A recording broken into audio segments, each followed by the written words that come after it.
और अब वो बहुप्रतीक्षित क्षण आ गया है। मुख्य अतिथि माननीय केंद्रीय गृह और सहकारिता मंत्री श्री अमित शाह जी से विनम्र निवेदन है कि वे अपने भाषण से हमारा मार्गदर्शन करें।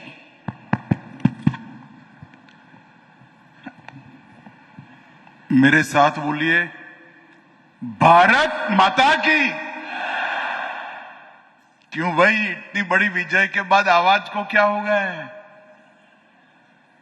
ऐसी आवाज नहीं चलेगी। दोनों हाथ उठाइए, जरा उठाइए दोनों हाथ ऊपर तक सभी लोग। सोनार बांग्ला के निर्माण के संकल्प की मुट्ठी भींचिए और प्रचंड आवाज से बोलिए, भारत माता की। मंच पर उपस्थित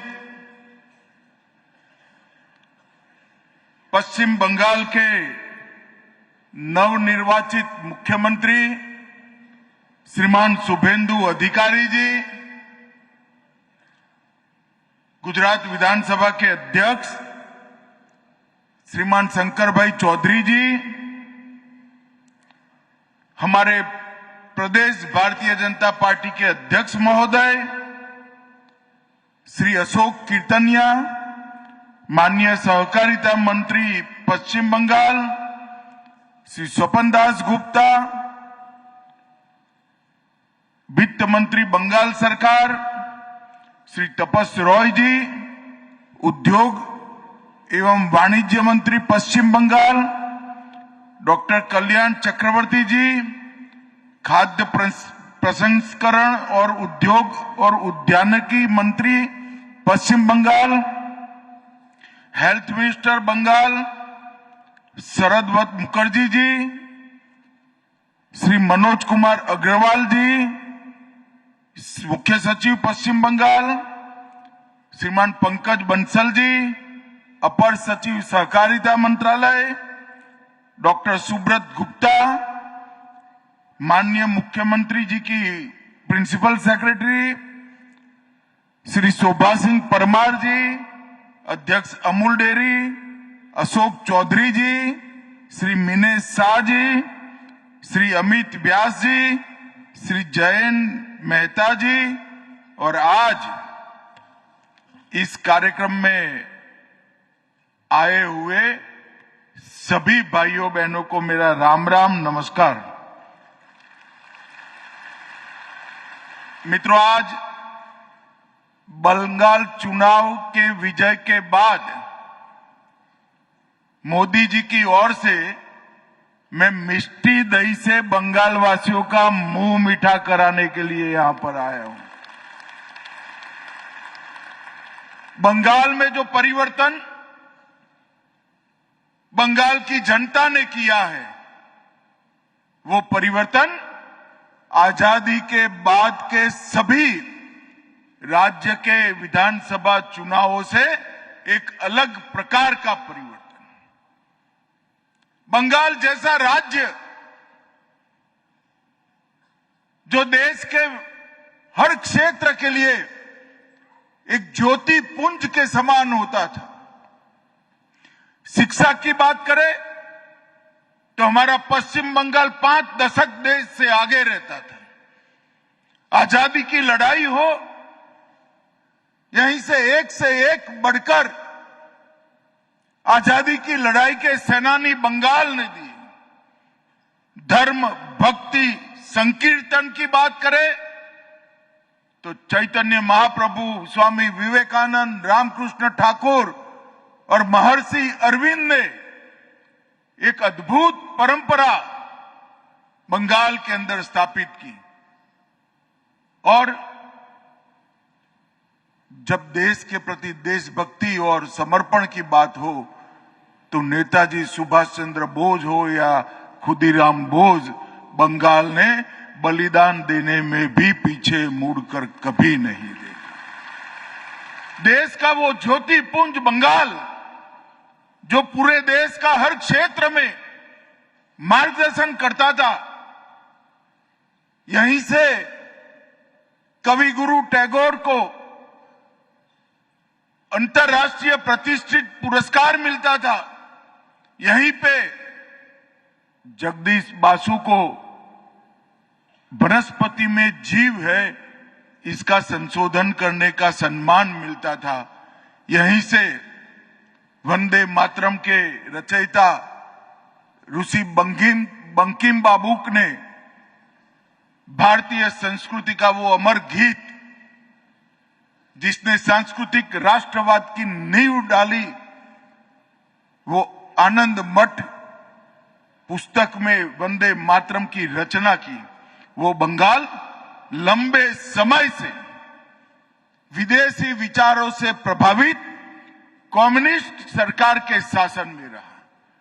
उनसे मुक्त हो गए तो विचारधारा विहीन, भ्रष्ट और करप्ट और क्रिमिनल तृणमूल कांग्रेस की सरकार की चुंगाल से फंसे और देखते देखते देखते हमारा सोनार बांग्ला का कल्पना, जिसका स्वप्न कवि गुरु टैगोर ने देखा था, वो नष्ट हो गया। आज मोदी जी की एक अपील पर 10 साल के संघर्ष के बाद 16 से 26 आज शुभेंदु जी के नेतृत्व में भारतीय जनता पार्टी की सरकार बनाकर फिर से एक बार सोनार बांग्ला का आंदोलन यहां पुनर्जीवित हुआ है। मैं बंगाल की समग्र जनता को भरोसा दिलाने आया हूं। भारतीय जनता पार्टी ने पूरे लंबे चुनाव अभियान के अंदर जो एक एक वादा किया था और सोनार बांग्ला की संकल्पना को बंगाल की जनता के सामने रखा था, वो सोनार बांग्ला की संकल्पना को जमीन पर उतारने का काम मोदी जी के नेतृत्व में भारतीय जनता पार्टी का एक एक कार्यकर्ता करेगा और समृद्ध, शिक्षित, सुरक्षित और संस्कृत पश्चिम बंगाल की रचना भारतीय जनता पार्टी की सरकार के कालखंड में होगी। मित्रों, आज यहां पर बंगाल के किसानों के लिए बहुत बड़ा दिन है। आज बंगाल को विश्व का सबसे बड़ा दही उत्पादन का प्लांट का अमूल ने आज भूमि पूजन किया है। 10 लाख लीटर दही दूध उसका प्रोसेसिंग ये प्लांट के अंदर होगा। 1,20,000 छोटे छोटे दुग्ध उत्पादक पशुपालक इसका फायदा प्राप्त करेंगे। मैंने तो वैसे ही बात करा था मुख्यमंत्री जी को कि मुख्यमंत्री जी आप 15-15 एकड़ के 2 टुकड़े दे दीजिए तो हम पूरे पूर्वी भारत की दूध उत्पादक की सारी उत्पादन की सारी व्यवस्था यहां से करेंगे। एक जमाना था मुख्यमंत्री को पत्र लिखते थे तो कहते थे हम गुजरात को घुसने नहीं देंगे। अरे भाई, ये गुजरात के लिए नहीं है, बंगाल के पशुपालकों के लिए है। इतनी समझ नहीं थी। और परिवर्तन देखिए, मैंने गाड़ी में जाते जाते शुभेंदु जी को कहा, उन्होंने 30 एकड़ भूमि निशुल्क अमूल फेडरेशन को देने का मानकर यहां 2 बड़े प्लांटों का इन्वेस्टमेंट अपने यहां ला दिया है। इससे और 2-2.5 लाख पशुपालकों को दूध का ज्यादा से ज्यादा रेट मिलने का काम होगा। और मैं आज आपको गारंटी देकर जाता हूं, कश्मीर से कन्याकुमारी और गुजरात से बंगाल तक ये प्लांट में बना हुआ मिष्टी दही घर घर में खाया जाएगा और सभी लोग बंगाल को आशीर्वाद देंगे। भाइयों बहनों, कोऑपरेटिव आंदोलन में इस देश के असंगठित कृषि क्षेत्र को संगठित करने की क्षमता है। मैं अमूल का ही उदाहरण देना चाहता हूं।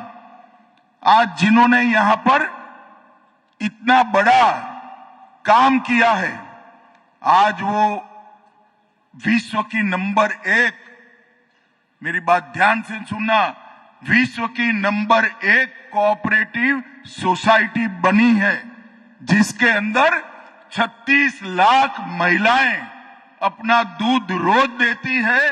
रोज 3 करोड़ लीटर दूध का प्रोसेसिंग हमारा अमूल आंदोलन करता है।